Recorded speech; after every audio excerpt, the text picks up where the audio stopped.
brought you by Silver Pumps and Motors.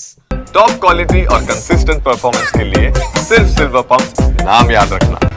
వరంగల్లో కాంగ్రెస్ ఆధిపత్య పోరు వీధిన పడింది. పోలీస్ స్టేషన్ మెట్ల దాకా ఎక్కింది. దానికి సంబంధించిన బ్రేకింగ్ ఇది. వరంగల్ తూర్పు నియోజకవర్గంలో అధికార పార్టీలో హైడ్రామా కొనసాగుతోంది.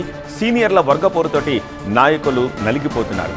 వరంగల్ 21వ డివిజన్ కార్పొరేటర్పై సొంత పార్టీ మహిళా కార్యకర్తే ఫిర్యాదు చేయడం కాంగ్రెస్ శ్రేణుల్లో కలకలం రేపింది.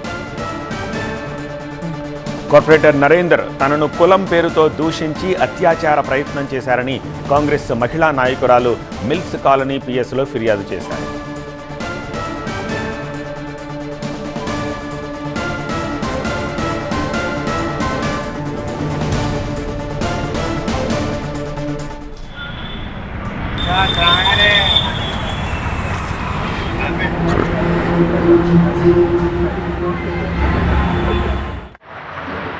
మహిళా కార్యకర్త ఫిర్యాదుతోటి కార్పొరేటర్ నరేందర్ని అదుపులోకి తీసుకున్న పోలీసులు కాంగ్రెస్ అధిష్టానం జోక్యంతో చివరికి విడుదల చేశారు. తనపై కౌశిక్, నేను పార్ట్నర్షిప్ ఫర్మ్ స్టార్ట్ చేయడం బెస్టా, ప్రైవేట్ లిమిటెడ్ కంపెనీ స్టార్ట్ చేయడం బెస్టా? ఎందుకు అంత కన్ఫ్యూజన్? ఎక్స్పర్ట్ తో మాట్లాడు. ఎక్స్పర్టా? ఎలా? బాస్ వాలా బీ ద బాస్. ఆరోపణలు కుట్రపూరితం ఉన్న కార్పొరేటర్ నిజం గెలుస్తుంది అన్నారు.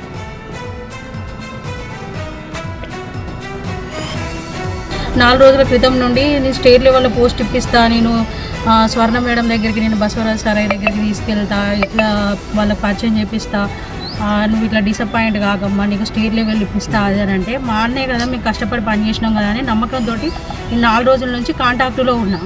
ఇంటికి వెళ్ళి ఒకసారి మర్యాద ఇచ్చినట్టు ఉంటుంది, ఇంటికి వెళ్ళే గుర్తు చేస్తా అన్నట్టుగా ఇద్దరు ఇంటికి వెళ్ళాడు. ఇంటికి వెళ్తే ఇట్లా సైగ చేసిండు, నాతోటి అసభ్యకరంగా ప్రవర్తించిండు. అదేందన్నా, నువ్వు నా తండ్రి లాంటోడివి, ఇది నీకు కరెక్ట్ కాదన్నా, నీకు పాపం దాక్కుదన్నా అంటే, నువ్వు నేను నిన్ను ముట్టుకుంటే నీకు అదృష్టం, కానీ నిన్ను ముట్టుకుంటారా నీకు అదృష్టం అది అని చెప్పి నన్ను బలవంతంగా ఏవేవో మాట్లాడి నన్ను బలత్కారం చేయబోతే నేను తప్పించుకొని వెంటనే 100కి డయల్ చేశానండి. చర్యల వల్ల నేను బలైపోయినా. నగరం లోపల అనేక మంది బలైపోయారు. అన్యాయంగా వాళ్ళ మీద కేసులు పెట్టాం. వాస్తవం, వరంగల్ ప్రజలకు, అన్ని రాజకీయ పక్షాలకు, పత్రికా ప్రముఖులకు అందరికీ తెలిసిన వాస్తవమే.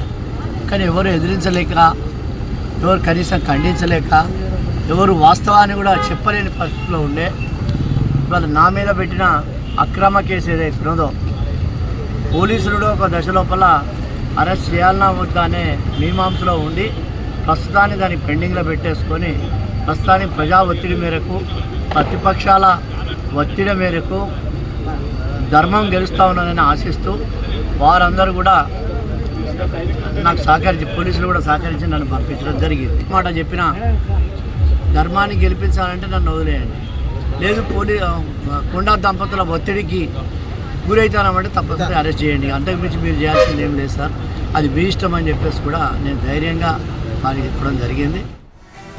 కొంతకాలంగా మంత్రి కొండా సురేఖకు వ్యతిరేకంగా ఎమ్మెల్సీ బసవరాజు సారయ్య వర్గంలో యాక్టివ్గా ఉన్నారు కార్పొరేటర్ గుండేటి నరేందర్. ఈ సంఘటన గురించి తెలియగానే కార్పొరేటర్ని పరామర్శించారు ఎమ్మెల్సీ సారయ్య. చాలా ఆనెస్ట్గా ఉన్న వ్యక్తి, ఏ పార్టీ ఉన్నా ఆ పార్టీని నమ్ముకొని సిద్ధాంతాన్ని పనిచేసే వ్యక్తి నరేందర్ గారు.